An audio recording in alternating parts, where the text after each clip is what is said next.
Thank you, Mr. Chairman, and thank you for your testimony as a panel.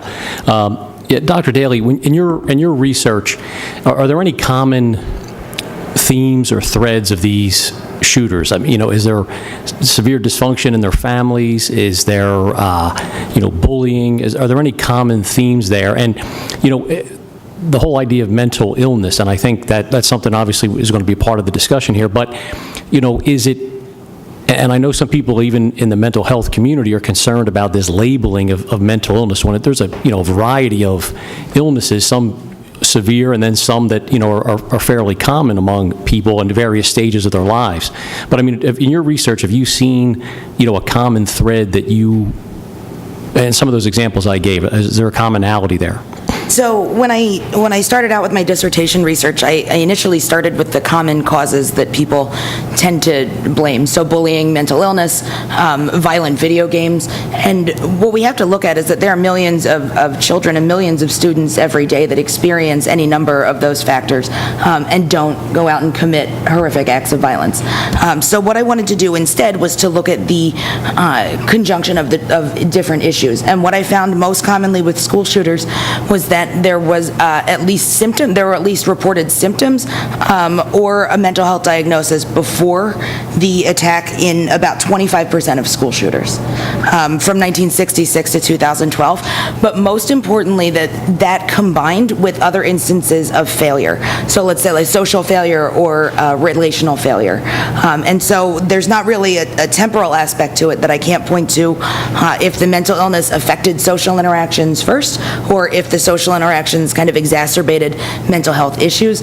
But I think we have to be very careful about issues of mental health and talking about it because it's such a broad spectrum that, we saw with the Sandy Hook attack that there was a discussion about autism and Asperger's disorder, which is profoundly rare that we would see a really violent attack like this.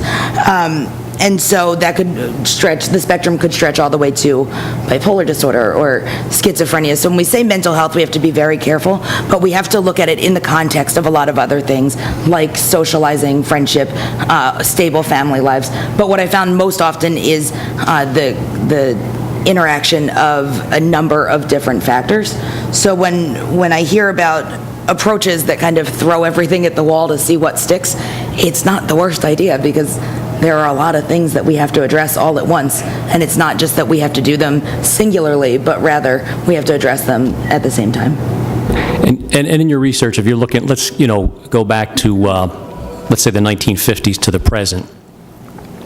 There were obviously acts of violence that took place in the 1950s, 60s, 70s. Is it more? Has there been a spike in these types of instances in, let's say, from year 2000 to the present, as opposed from going to 2000 back to 1950? So what's hard is that when we look at the data, I started my research in 1966 with the attack at the water tower at the University of Texas, right. If some people remember.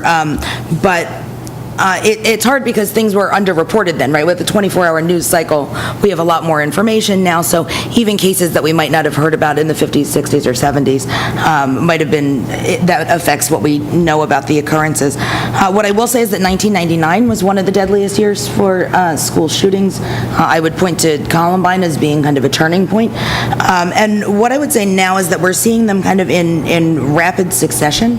And I would absolutely point to the news cycles, but also kind of this idea of making these school shooters famous. There is a push nationally among mass shooting researchers. There are about 150 of us that have signed a petition to not name the shooters anymore. Right. We're giving ignored and overlooked marginalized children free publicity so that there's something to be gained in a sense.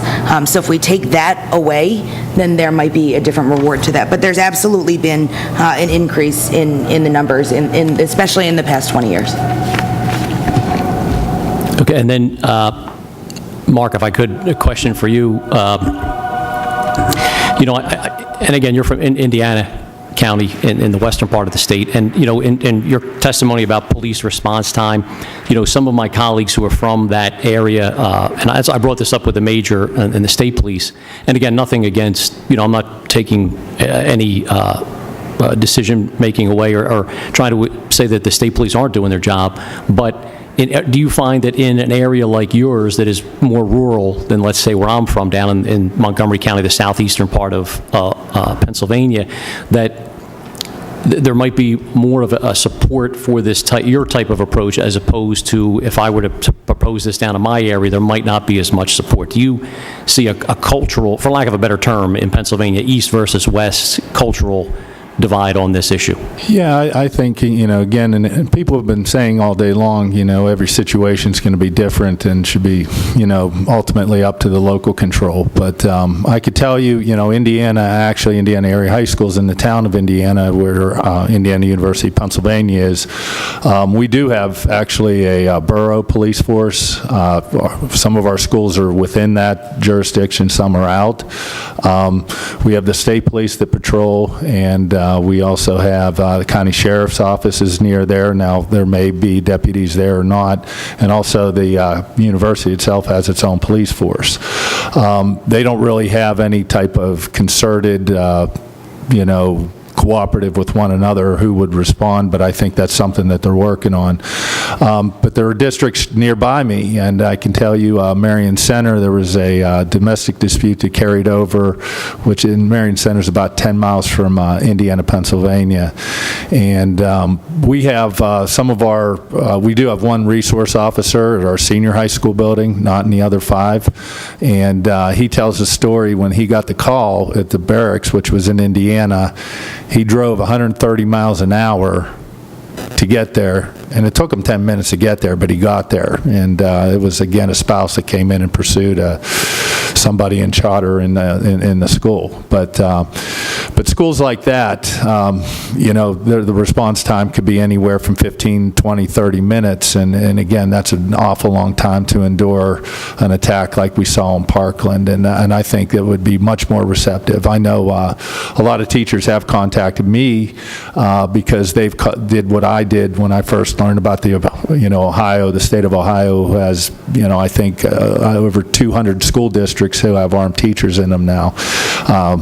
And so the people in Ohio actually refer them back to me to kind of see where the status is in Pennsylvania and so forth. So there's been a lot of inquiries I've received over the last several months, actually, with smaller districts that are rural and not in the city schools. And Mr. Chairman, if I could just, one more, again, Dr. Daly, real quick.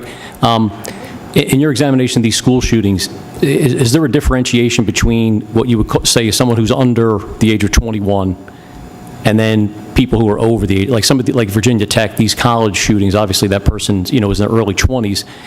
Have you seen a difference in motivation or a difference in why the person who's under 21 acted versus the person who's over 21? There's a growing body of research now that looks at active and mass shootings across the board, that if we just look at school shooters, we might be missing certain elements of it that in the comparative efforts of comparing them, let's say, to a workplace shooter or postal workers from the 80s. What I think was most interesting is that a colleague of mine and a member of my dissertation committee found that school shooters had a profound amount in common with suicide terrorists around the world, in that they had a history of kind of social and professional failure, and that they were looking to die with a purpose. And so I think that if we can kind of look at this across the board in different ways, that we can help not only schools but also workplaces and public areas to be safe in terms of prevention, I think that would be the most helpful. That's why I focus a lot on warning signs and extreme risk protection orders, because those are things that can address or can help all types of violence, not just kind of isolated school shootings. Okay, thank you.